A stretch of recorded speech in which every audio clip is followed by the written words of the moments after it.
Welcome back to the GSMC Hockey Podcast presented by the GSMC Sports Network. We're getting right into our fifth and final segment of the night, talking about the special teams matchup and how much of a key factor that is going to play into the Stanley Cup Finals as it is approaching Saturday, June 8th is when the puck drop will be for the first game of the series. I'm so excited for it. We're talking about it all week on the GSMC Hockey Podcast about what this series is going to look like, and what right now all we can do is predict a little bit and do some previews for it. So that's exactly what we've been doing. The special teams, this is what I want to talk about here in our fifth and final segment, in which I believe could probably be the most important matchup in this Stanley Cup Final. We're looking at the top two penalty killing units in playoffs. Or I still have the segment 4 up there, segment 5. There we go. Special teams is power play and penalty kill, basically. On the power play, the Oilers have been lights out. They are the number 1 power play team in the NHL of this postseason. They're the number 4 power play team in the regular season. And for the Florida Panthers, they're the number 6 power play team, about middle of the road in this postseason here. 23.3%, as opposed to the Oilers' 37.3%. And when it comes to the penalty kill, just the numbers that we're talking about here, the Oilers are at a 93.9% penalty kill percentage, and the Florida Panthers are an 88.2%. Teams aren't scoring on the power play against the Oilers. I can't explain that, because when you're looking at the Oilers' penalty killing lines, Ryan Nugent-Hopkins, Ryan McLeod, Matthias Ekholm, and Cody Ceci. First off, there's 3 forwards on that line of the first penalty kill, with Cody Ceci, who isn't the best defenseman in his own right. And then on the second penalty killing unit, you have Matthias Janmark, Connor Brown, Brett Kulak, with Darnell Nurse as the solo defenseman on that line. What they like doing is using these 3 forwards with the 1 defenseman and playing a little bit like a reverse umbrella. So the typical penalty kill setup has been in the NHL for so long is kind of that box setup where you worry about kind of your zones on the ice, with your 2 forwards playing up top, kind of playing the point. Of course, power plays have been playing like I wish I could draw this out on a whiteboard to explain this, but power plays kind of play this umbrella where it's shooter, quarterback is what we call it, of the power play up top. They are the one distributing to everybody. And then down low, you have a guy playing kind of Gretzky's office behind the net. And then you have a guy right on net playing the goaltender, screening and everything. So what that looks like against box is basically forward here takes away shooter lane from the quarterback. Forward on the other side takes away shooter lane from the quarterback and helps down low with the screen here. Defenseman usually pushing away down low and blocking shots from the shooter on the side here, and defenseman on the other side blocking shots from the shooter and taking away the screen as much as possible as well. That's been kind of typical power play versus penalty kill. The Oilers have been liking to do is kind of mirror that umbrella a little bit, where 3 forwards kind of, you have a forward playing that quarterback a little bit more man-to-man type, with these 2 forwards out just purely on the shooters, not playing the lane. That opens up the middle of the ice a lot more, and what we have seen teams try to do against the Oilers, what I saw with the Vancouver Canucks and what I saw with the Dallas Stars, is what they would do is pass the puck down low, have a shooter get into the slot because you're playing this 3 up high, and then they would take from down low into the slot and take a shot on net. That works in theory, but you're still having that forward on man, so they take that man, they go into the slot with that man, and now you're just kind of outnumbered in the slot because you already have a defenseman kind of on the screener helping down low as well, and that forward that is playing the shooter man on the left wing dash that now is coming into the slot is being stopped because he is on man-to-man. So the Oilers have, their penalty kill has looked crazy good, and with this 3 forward look, that's kind of what they're going with. Of course, their second line isn't the 3 forwards. It's really what they have been doing when they're caught out a little bit. Let me tell you, Cody Ceci, Matthias Ekholm, and Brett Kulak are some of the most penalized players on this team, so they're usually not out on the ice. So it's been a little bit of Adam Henrique playing that third forward.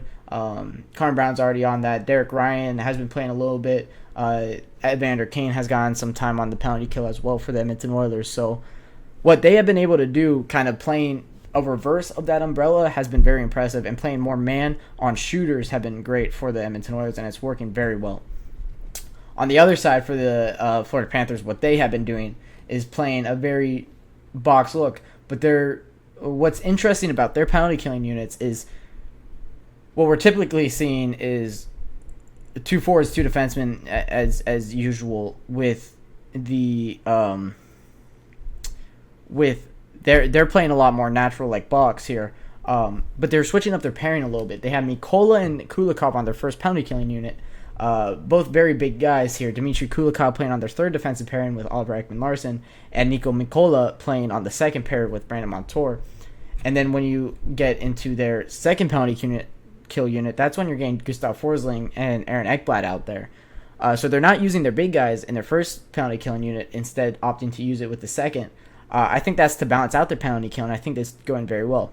Because you're having Alexander Barkov and Sam Reinhart on that first PK unit, who are 2 of the better defensive forwards that we have in the league. Alexander Barkov just won the Selke as the best defensive forward in the league. And Sam Reinhart, always very, very great defensively. He has a big body, gets his body in front of the net for the shot. So they're playing that box kind of method, and it's been very impressive.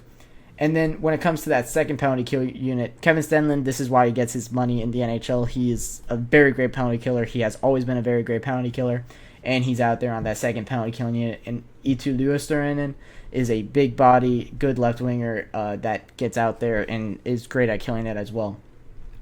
The Panthers get a lot of shorthanded goals, and the Edmonton Oilers just kill power plays so efficiently. That's the special teams is going to be something so fun to watch and to look at in this matchup, and that's why. And I haven't even mentioned, this is what's going to make it the most fun. On the first power play unit for the Edmonton Oilers, it is the greatest power play unit in all of hockey. Zach Hyman, Ryan Nugent-Hopkins, Leon Draisaitl, Connor McDavid, Evan Bouchard. Let me talk about the symphony that they absolutely put on, and try to follow with me here as you guys kind of working on following with me with the penalty kill stuff.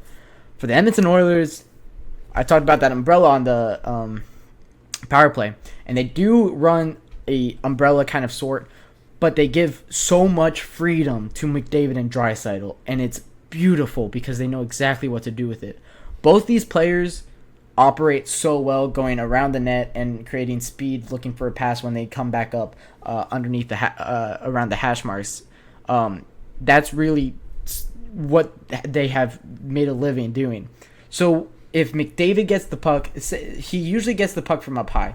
He brings it down low, goes behind the net, and he goes circling around the net. He then gets to look on the other side of the ice. What somebody's doing, it's usually the player playing from where McDavid is going to, basically going around the net. So he's going to go around the net. The player that was originally in that position on that, let's say he goes from the left to the right wing, the player that was playing in that right wing, usually it's Zach Hyman, sometimes it's Leon Draisaitl, will come behind Connor McDavid in his rotation around the net, but stop on that far side, get ready for that cross crease pass, and it's been beautiful, and it's worked out so well. They've gotten so many goals this way. That's one way that they're scoring goals, is just that circle motion, and they're rotating so well, and they get lost, and their sticks get lost. But how big is it? I don't know what you're referring to, Chur, in the chat there. But for the but that another way that they score goals is just Connor McDavid and Leon Draisaitl are 2 of the greatest shooters in the NHL, along with their fantastic playmaking ability. And you see so many times that people or penalty kill units give a lot of space when they're playing Leon Draisaitl, because you're focused so much on the other end of the ice, what Connor McDavid is doing, that he just gets a shot on net. So, is it a sea monster? I don't know what your guys are referring to. But, anyways, when it's with these guys, with Leon Draisaitl, he has such a great shot that if you leave him with enough space, he can just pick out a top corner of the net and he's scoring. So this Oilers power play has been so fantastic all year long. They were 4th in the NHL in the regular season, and they dominated in the postseason. They've gotten so many goals, 37% on the power play. Really helped them out in their first series against the LA Kings, scored so many power play goals. They're operating around a 50% on the power play after that series.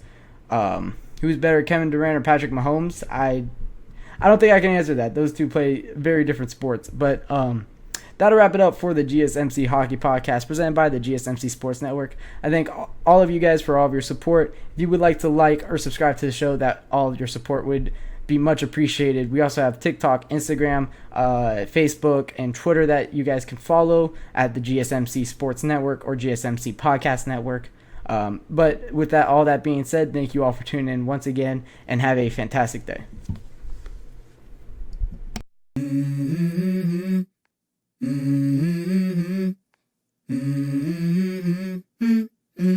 Let's go. I wake up to a little bit of drool on my pillow, feel like it's gonna be a bad day. Yeah, I'm tired of shit and the